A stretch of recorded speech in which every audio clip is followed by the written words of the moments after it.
सही देबू तू धोखा कबो सोचल न रही।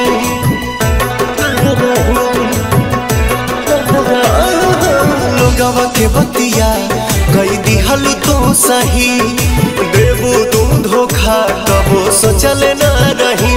पाके दूसरा के भोले भुला जाइबू हो, पाके दूसरा के भोले भुला जाइबू हो। आँख से आँख अपना मिला पैबू हो, आँख से आँख अपना मिला पैबू हो।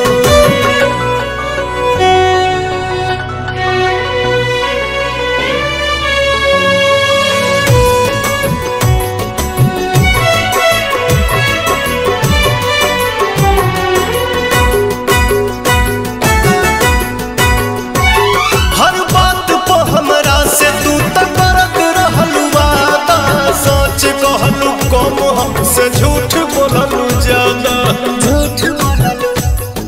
झूठ बोललू हर बात पे हमरा से तू तो करत रहलू वादा।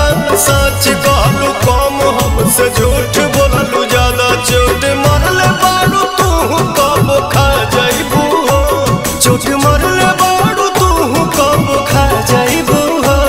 आँख से आँख अपना मिला पैबू हो, आँख से आँख अपना मिला पैबू हो।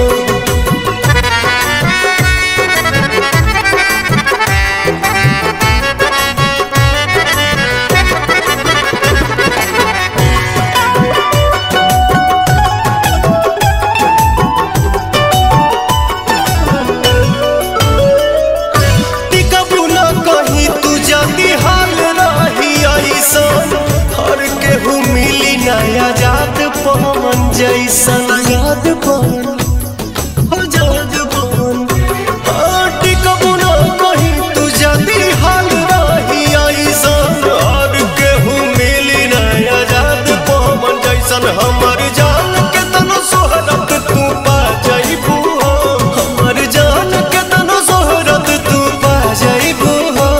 आँख से आँख अपना मिला पैबू हो, आँख से आँख अपना मिला पैबू हो।